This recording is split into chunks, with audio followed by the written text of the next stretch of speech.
নমস্কার বন্ধুরা, দেবাদ্রিতার একটি ভিডিওতে আপনাকে স্বাগত জানাই। আগামীকাল মেধা অন্বেষণ পরীক্ষা। মূলত প্রাথমিক স্তরের বাচ্চারা, ক্লাস 4 পর্যন্ত বাচ্চারা এই পরীক্ষাতে অংশগ্রহণ করবে। তাদের জীবনে এটা জীবনের প্রথম একটু বড় পরীক্ষা, স্কুলের গণ্ডির বাইরের পরীক্ষা। তাই স্বাভাবিকভাবে বাচ্চারা চাপে আছে এবং আমার মনে হয় যেটা বাচ্চাদের চাইতে বাচ্চার গার্জেনরা একটু বেশি চাপে আছে। তো সেই সব কিছু মিলিয়েই আমি আজকে ভিডিওটা বানাচ্ছি। একটু হয়তো ভিডিওটা বড় হতে পারে, আমার অনুরোধ একটু শুনবেন। তো যে কোনো পরীক্ষার 3টে প্রস্তুতি থাকে, 3 ধরনের প্রস্তুতি থাকে।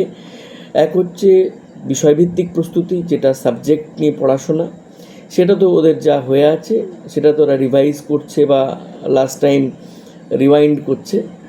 আর দ্বিতীয় হচ্ছে শারীরিক প্রস্তুতি এবং মানসিক প্রস্তুতি। প্রথমে শারীরিকটা বলি।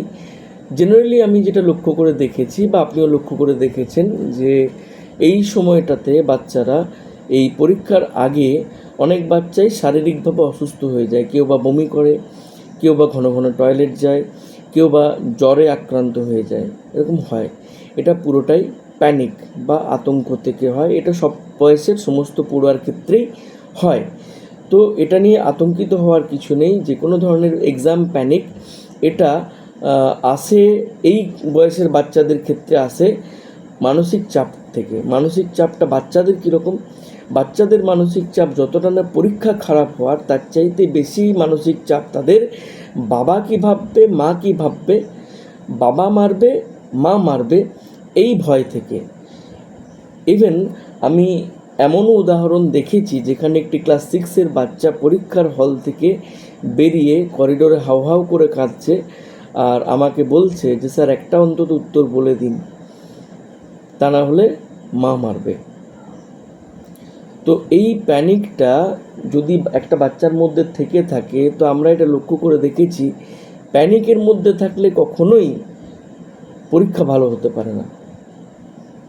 এটা আমি আমার নিজের ব্যক্তিগত অভিজ্ঞতার ক্ষেত্রে দেখেছি। ক্লাস 9-এ আমি যখন অ্যানুয়াল পরীক্ষা দিচ্ছিলাম, অঙ্ক পরীক্ষা, তখন অঙ্কর পরীক্ষা প্রশ্নপত্র অনেক কঠিন ছিল বলে আমি ভয় পেয়ে গিয়েছিলাম, অসুস্থ হয়ে গিয়েছিলাম। তো খুব কম নাম্বার পেয়েছিলাম। কিন্তু সেই দিনই সন্ধ্যেবেলায় যখন আমি বাড়িতে এসে সেই প্রশ্নপত্রটাই আমি যখন কোনো সাহায্য না নিয়ে যখন নিজে অ্যাটেম্প করেছি, তখন দেখছি অনেক বেশি নাম্বার আমি কিন্তু সেখান থেকে পাচ্ছি। তো এই প্যানিকটা যাতে বাচ্চাদের না হয়, সেইটা কীভাবে করবেন সেইটা আমি আপনাদেরকে একটু বলছি। প্রথমত এটা গার্জেনরা পারবেন। বাচ্চারা একটু স্নেহ ভালোবাসা পেলেই না গলে যায়। ওদেরকে শুধু এইটুকু বুঝিয়ে দিন, এইটুকু হাবে ভাবে কথায় বার্তায় বুঝিয়ে দিন যে তোমার রেজাল্ট আগামীকাল খুব ভালো হোক, মাঝারি হোক, খারাপ হোক, যেমনই হোক, আমি তোমাকে যতটা ভালোবাসি ঠিক ততটাই ভালোবাসবো। তুমি আমার কাছে যতটা প্রিয় ছিলে ঠিক ততটাই প্রিয় থাকবে। এটা প্রথম কথা। দ্বিতীয় কথা, ওকে এটা বুঝিয়ে দিন যে এরকম অনেক বড় বড় পরীক্ষা তার জীবনে আসবে, সুতরাং এখনই এত ভয় পেলে চলবে না। অনেক বড় পরীক্ষা আসছে আগামী দিনে, অনেক মনের জোর তার চাই, তাই তাকে মনের জোর নিয়ে পরীক্ষায় যেতে হবে। একটা পরীক্ষা ভালো যদি না হয় তো কী হয়েছে? আগামী পরীক্ষা আরও বড় বড় যত পরীক্ষা আসবে প্রত্যেকটি পরীক্ষাতে ভালো রেজাল্ট করবো, তাতে কী অসুবিধা আছে?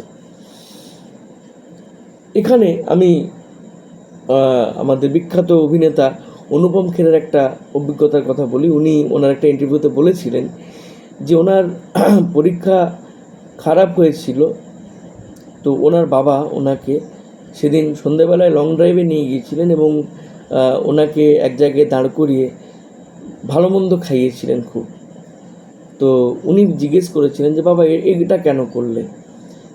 তো ওনার বাবা ওনাকে বলেছিলেন যে যাতে তোমার আগামী দিনে পরীক্ষা খারাপ হওয়াটাকে ভয় না লাগে, যাতে তুমি পরীক্ষা খারাপ হলে ভয় না পেয়ে যাও, এই আতঙ্কটা যেন তোমার মধ্যে কাজ না করে। তো এটা অভিভাবকদের পুরোপুরি দায়িত্ব। আমি আরেকটি উদাহরণ দিই। আরেকজন অভিভাবিকা, তিনি একজন মা, তার বাচ্চা পড়াশোনা নিয়ে চাপে থাকে, ডিপ্রেসড থাকে, তো তিনি তার বাচ্চাকে ক্রমাগত একটা কথাই বলেন যে বাবু আমার তোকে দরকার, তোর রেজাল্টটার চাইতেও আমার কাছে তুই বেশি গুরুত্বপূর্ণ। এই কথাটা যদি একজন অভিভাবক, একজন বাবা বা একজন মা বলে দেন তার বাচ্চাকে, তাহলে সেই বাচ্চার যাবতীয় স্ট্রেস, টেনশন, অ্যাংজাইটি সমস্ত এক নিমেষেই দূর হয়ে যেতে পারে। এটা আপনাকে একটু করতে হবে। এটা আপনি পরীক্ষার হলে যাওয়ার আগে তাকে একবার অন্তত জড়িয়ে ধরে বলবেন যে যা, মনের আনন্দে পরীক্ষা দিয়ে আয়, যা পরীক্ষাটা এনজয় করে আয়, রেজাল্টের কথা ভাবতে হবে না তোকে, তুই পরীক্ষাটা ভালোভাবে দিয়ে আয়, তারপরে আমরা বেড়াতে বেরোবো। একটা তো ট্রিট বাচ্চার প্রাপ্য হয় না?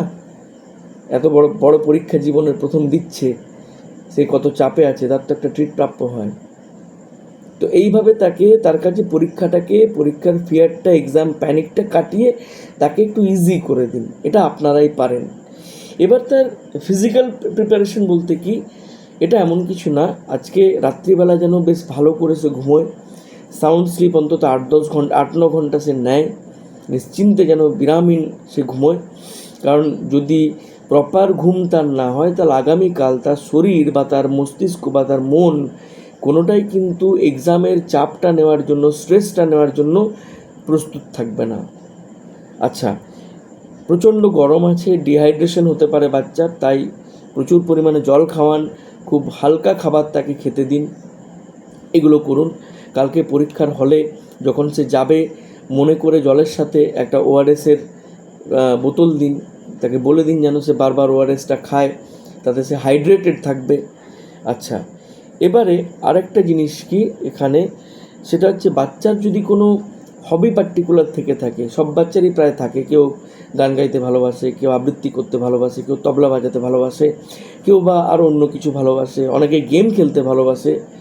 তো যদি সে কোনো পার্টিকুলার হবিতে তার আসক্তি থাকে, সেটা একেবারে কেড়ে নেবেন না, অল্প সময়ের জন্য হলেও তাকে কিন্তু সেই হবিটা তাকে এক্সারসাইজ করতে দিন। এতে তার মন ভালো থাকবে, মন ফ্রি থাকবে, এতে তার মানে যেটা আমরা বলি মন ফ্রি হলে সে আরও ফ্রিলি পরীক্ষার হলে গিয়ে পরীক্ষাটা দিয়ে আসতে পারবে। আরেকটা জিনিস, শেষ একটা কথা, সেটা আপনি ওকে অবশ্যই বলবেন এবং বোঝাবেন যে পরীক্ষার হলে গিয়ে অনেক অ্যাডভার্সিটি বা অনেক প্রতিকূলতার তাকে মুখোমুখি হতে পারে তার বসার সিটটা তার পছন্দ মতো জায়গায় হলো না, হতে পারে তার সামনের বা পেছনের বা পাশের ছেলেটি বা মেয়েটি তাকে ডিস্টার্ব করছে, হতে পারে। এই জিনিসগুলো কিভাবে ট্যাকল করতে হবে সেটা তাকে একটু বুঝিয়ে দিন। আপনারা নিজেরাও পড়াশোনা করেছেন, এগুলো জানেন। এবারে ফাইনালি যে প্রশ্নপত্র কঠিন হলে তাকে কী করে বোঝাবেন, তাকে এটা বোঝান যে পরীক্ষা শুধু সে একা দিচ্ছে না, তার মতো হাজার হাজার লক্ষ লক্ষ ছেলে মেয়ে দিচ্ছে। সুতরাং প্রশ্নপত্র যদি কঠিন হয়, পরীক্ষা সমস্ত বাচ্চারই খারাপ হবে, রেজাল্ট সবাইকারই খারাপ হবে। সুতরাং তার একার ভয় পাওয়ার বা আতঙ্কিত হওয়ার বা মন খারাপ করার কোনো কারণ নেই। এই আর একটা জিনিস যেটা হচ্ছে যে তাকে এইটা বোঝান যে পরীক্ষার হলে প্রশ্নপত্রটা সে অ্যাটেম্প কীভাবে করবে। প্রথমে তাকে ভালো করে প্রশ্নপত্রটা পড়তে হবে, তারপরে তাকে সেই প্রশ্নপত্র থেকে বেছে বেছে যেগুলি সে কনফিডেন্টলি উত্তর দিতে পারবে, যেগুলো তার সবচেয়ে ভালো করে তৈরি করা আছে, সেই উত্তরগুলো তাকে লিখতে হবে। তারপরে আস্তে আস্তে যেগুলো একটু কঠিন সেইগুলোর দিকে তাকে তাকাতে হবে। এইটা তাকে আস্তে আস্তে তাকে ভালো করে যত্ন করে তাকে বুঝিয়ে তারপরে পরীক্ষার হলে তাকে পাঠান। যাই হোক, সমস্ত প্রস্তুতি সেরে বাচ্চাকে যত্ন সহকারে স্নান টান করিয়ে রেডি করে অবশ্যই পরীক্ষার হলে পাঠান, এবং পারলে বাবা মা দুজনেই তাকে পরীক্ষার হলে ছাড়তে যান।